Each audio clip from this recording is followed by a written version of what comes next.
नमस्कार, nishamadhulika.com में आपका स्वागत है। आज हम वेजिटेबल मसाला खिचड़ी बनाएंगे।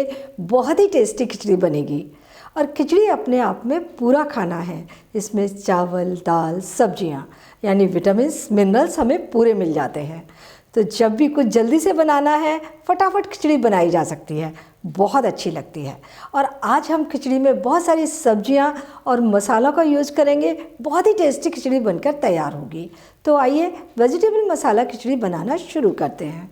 खिचड़ी बनाने के लिए हमने आधा कप बासमती चावल लिए हैं। इन्हें हमने आधा घंटे पानी में भिगो लिया है। अगर आप खिचड़ी के चावल ले रहे हैं, वो बहुत जल्दी पक जाते हैं, तो उन्हें भिगोने की आवश्यकता नहीं है, तुरंत धोकर लिए जा सकते हैं। ये हमने आधा कप मूंग की दाल ली है, धोकर इसे भी हमने आधा घंटे भिगो लिया है। दाल चावल भिगोने से खिचड़ी बहुत जल्दी पक जाती है।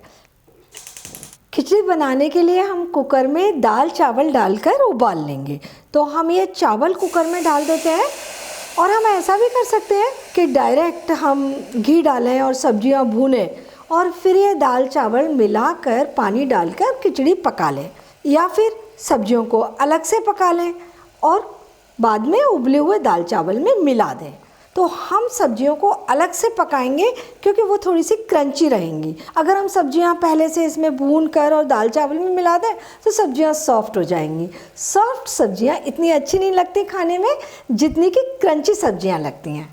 अब हम इसमें पानी डालेंगे। हम इसमें 1, 2, 2.5 कप पानी डाल देते हैं। कुकर में बहुत ज़्यादा पानी नहीं डाल सकते। अगर हम ज़्यादा पानी डालेंगे तो वो सीटी से बाहर आने लगता है। इसे हम 1 सीटी आने तक पकाएंगे। खिचड़ी को पकने के लिए हम इधर रख देते हैं इस चूल्हे पर, और इधर हम खिचड़ी के लिए सब्जियां पकाकर तैयार कर लेते हैं। पैन में हम 2 टेबल स्पून घी डाल देंगे। घी अपनी पसंद के अनुसार थोड़ा कम थोड़ा ज़्यादा डाल सकते हैं। खिचड़ी में घी अच्छा लगता है। घी गर्म हो गया है। घी में हम आधा छोटी चम्मच जीरा डालेंगे।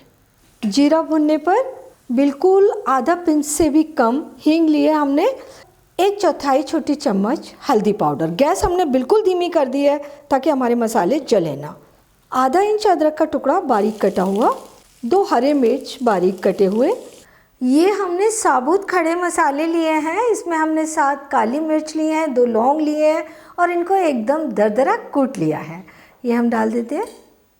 और अगर आप प्याज लहसुन पसंद करते हैं तो इसमें 3-4 लहसुन की कली बारीक कटी हुई और 1 प्याज बारीक कटी हुई डाल देंगे और हल्का गुलाबी होने तक भून लेंगे। अब हम सबसे पहले आलू डालेंगे और आलू को थोड़ा सा क्रंची भूनेंगे।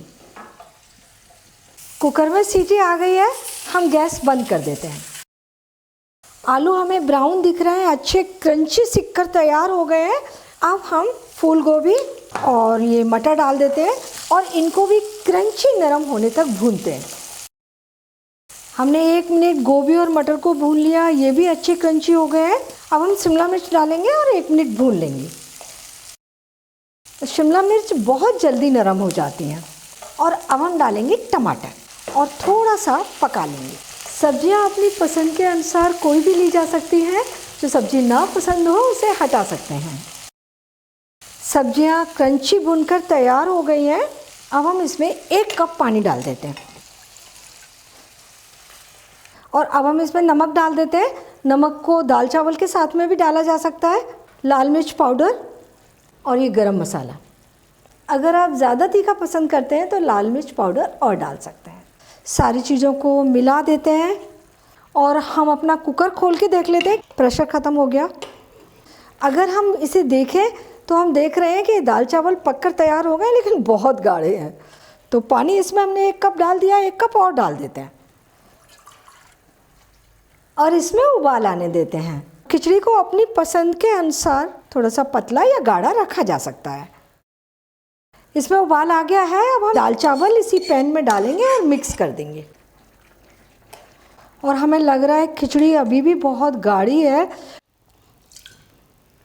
तो ये पानी हम कुकर में डाल लेते हैं और इन सबको अच्छे तरीके से मिलाकर 1-2 मिनट पका लेते हैं। और ये सब्जी में हमने 2.5 कप पानी का यूज किया है। खिचड़ी बनकर तैयार है। इसमें हम थोड़ा सा हरा धनिया डालकर मिला देंगे और खिचड़ी को प्याले में निकाल लेते हैं। वेजिटेबल मसाला खिचड़ी बनकर तैयार है। बहुत ही टेस्टी खिचड़ी बनी है और खिचड़ी के ऊपर थोड़ा सा घी डालकर इसके गार्निश कर देते हैं। घी से खिचड़ी का स्वाद बहुत ज़्यादा बढ़ जाता है। खिचड़ी के साथ में पापड़, चटनी, अचार, दही सर्व करते हैं, बहुत अच्छी लगती है। तो आप ये वेजिटेबल मसाला खिचड़ी बनाइए, खाइए और अपने अनुभव nishamadhulika.com पर शेयर कीजिए। एक बार फिर मिलते हैं एक नई रेसिपी के साथ और मेरे चैनल को सब्सक्राइब ज़रूर कीजिए।